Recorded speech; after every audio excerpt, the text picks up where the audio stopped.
Halo semuanya, Assalamualaikum warahmatullahi wabarakatuh. Di sini saya akan menjelaskan tentang vessel routing problem yang part kedua. Nah, apa sih vessel routing problem atau VRP ini? Atau masalah rute kendaraan adalah tantangan optimasi dalam logistik yang bertujuan untuk menentukan rute terbaik bagi armada kendaraan yang harus mengantarkan barang atau melayanan ke sejumlah pelanggan.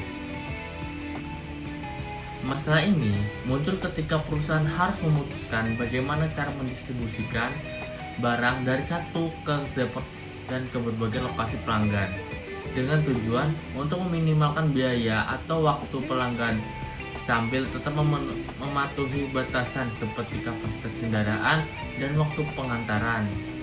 Secara keseluruhan, VRP adalah kunci untuk meningkatkan produktivitas dan profitabilitas dalam sektor logistik. Nah, pada gambar tersebut terdapat ada 3 truk dengan kapasitas masing-masing yaitu 100 barang saja. Lalu depot itu berada di titik koordinat 0.0 dengan 8 pelanggan, permintaan barang dengan lokasi yang berbeda-beda. Nah, di situ ada tabel yang sudah berisi dengan 8 pelanggan, 8 permintaan barang, 8 lokasi berbeda dengan waktu terima barang yang harus ditentukan. Contoh, pelanggan B dengan permintaan barang 30 dan lokasi koordinatnya 5.7 dan waktu terima jam 8 sampai dengan jam 10 pagi. Catatan bahwa setiap truk harus kembali ke depot setelah mengantarkan barang. Kendala harus dipenuhi yaitu dengan kapasitas tersebut hanya dengan 100 maksimal 100 barang saja dengan jarak minimal harus dipenuhi. Setiap pelanggan memiliki waktu jendela tertentu untuk menerima barang sehingga truk harus tiba di lokasi dengan dengan izinnya. Jadi seperti tadi, dia dengan izin di pelanggan B, dia hanya menerima barang di jam 8 sampai jam 10 saja. Tuh. Tujuan optimasi yang pertama meminimalkan total jarak yang dipenuhi atau biaya dan memastikan setiap pengiriman dilakukan dalam jendela waktu yang telah ditentukan sehingga mengurangi risiko keterlambatan. Yang kedua, dengan memenuhi tujuan optimasi ini, perusahaan dapat meningkatkan efisiensi operasional, menekankan biaya, dan memberikan layanan pengiriman yang cepat dan andal kepada pelanggan.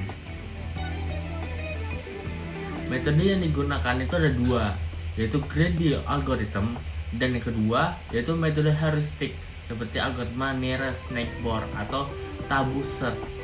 Nah, pada greedy algorithm ini mengambil keputusan dengan memilih pelanggan terdekat terlebih dahulu atau berdasarkan permintaan terbesar, meskipun seringkali tidak memberikan solusi yang optimal. Metode heuristik ini atau tadi seperti tabu search menjelaskan singkat tentang metode ini dan bagaimana ia bisa digunakan untuk mencari solusi mendekati optimal dalam VRP ini atau vessel routing problem. Bacaan masalah dengan greedy algorithm atau pilihan pertama tadi, yaitu yang pertama, pilih pelanggan memiliki lokasi terdekat dari depot yang terlebih dahulu, seperti yang dekat dari jarak yang lebih dekat seperti A itu lebih jauh, B dekat, maka depot ke B dulu dan memiliki depot barang itu. Lalu yang kedua, setiap truk mengangkut barang sesuai dengan kapasitasnya, memastikan total barang yang diangkut tidak melebihi 100 sama yang dijelasin tadi ya. Itu kan dari misal kota pelanggan B dia memilih 80 permintaan, sedangkan kota pelanggan A dia hanya 50 saja. Jadi dalam masalah ini dia lebih mementingkan ke pelanggan B terlebih dulu karena lebih dekat dan barangnya lebih banyak. Itu. Yang ketiga, memastikan setiap pelanggan yang dikunjungi berada dalam jendela waktu yang ditentukan untuk menghindari penundaan.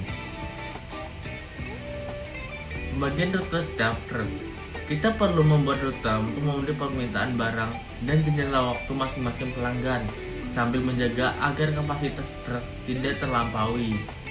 Nah, di situ ada truk 1 melayani pelanggan A dan B karena keduanya memiliki jendela waktu yang relatif pagi. pelanggan A 50 barang dan pelanggan B 30 barang. Dengan titik lokasi tersebut, dengan jendela waktu seperti pelanggan A dari jam 7 sampai jam 10 dan pelanggan B dengan jendela waktu 8 sampai jam 10. Jadi hanya berterpaut 1 jam saja berbedanya, namun dengan tutupnya jam 10, yaitu sama-sama waktu yang sama. Lalu total barang yang diangkut yaitu 80 barang, antara yang pelanggan A 50, pelanggan B 30, itu 80 barang dengan kapasitas padahal maksimal 100 barang. Jadi itu udah hampir maksimal, jadi tidak apa-apa. Lalu rute 1 dengan depot, dari depot ke pelanggan A lalu ke pelanggan B lalu kembali lagi ke depot. Truk ini dapat kembali ke depot setelah mengantarkan barang ke pelanggan A dan B.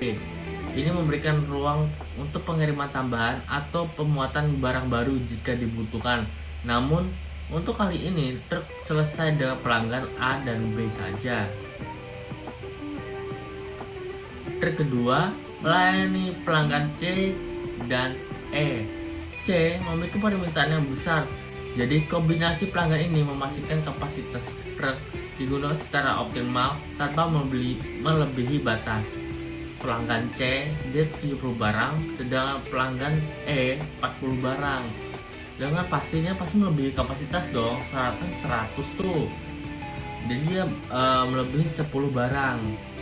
Pelanggan C dia tuh dengan jendela waktunya jam 9 sampai jam 3 sore. Dan pelanggan E menggunakan dia jendela waktunya 10 sampai jam 1 siang. Karena kapasitas truk hanya 100 tadi, jadi truk 2 hanya dapat melayani pelanggan C untuk mengoptimalkan kapasitasnya, yaitu 70 barang.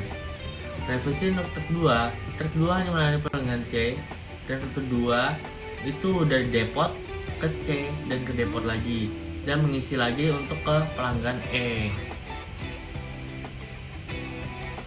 Untuk ketiga, melayani pelanggan D, F, G, H untuk sudah dipertimbangkan untuk kapasitasnya dan waktunya. Untuk totalnya itu ada 200 barang, jadi ada 2 kali keberangkatan dan 2 kali pengisian. Untuk pelanggan D dan untuk pelanggan D itu dia memiliki jendela waktu jam 1 sampai jam 3 sore. Untuk pelanggan F dia dengan jendela waktu jam 2 sampai jam 5 sore dan seterusnya.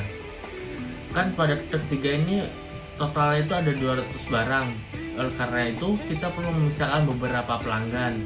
Jadi ada 22 pelanggan yang harus dipisahkan, jadi dibagi 2. Truk 3A melayani D dan F dengan total barang 80 barang.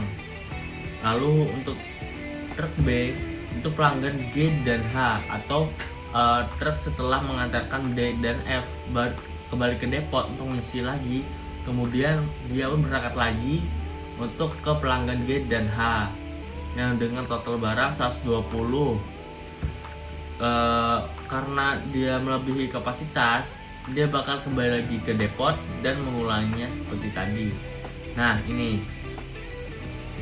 dia bakal kembali lagi ke depot karena kelebihan kapasitas. Dia mengambil 20 barang ke depot lagi, 30 barang ke depot lagi untuk mengambil sisa barangnya.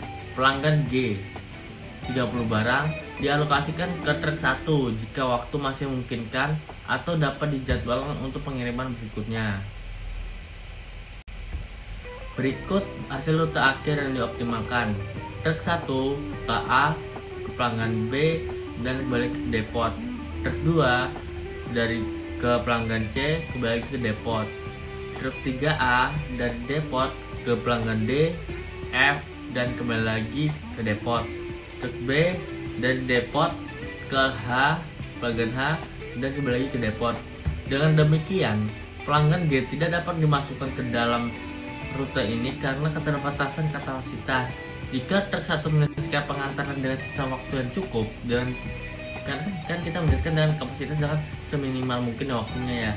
Jadi pelanggan G bisa dilayani oleh truk 1 sebagai perjalanan tambahan.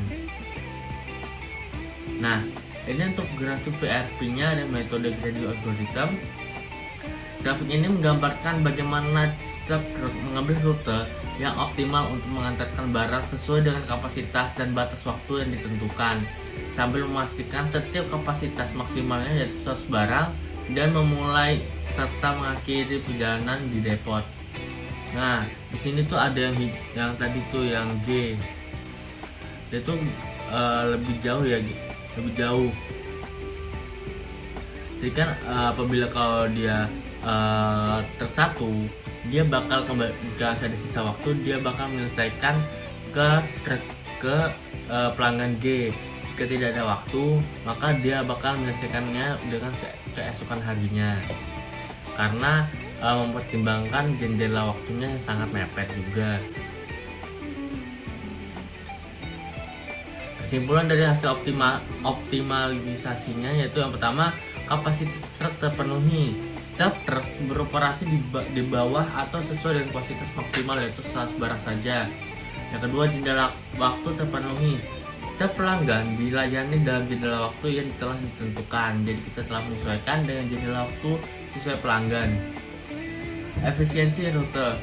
Dengan rute ini, kendaraan kembali ke depot setelah menyelesaikan pengiriman sesuai dengan syarat VFP.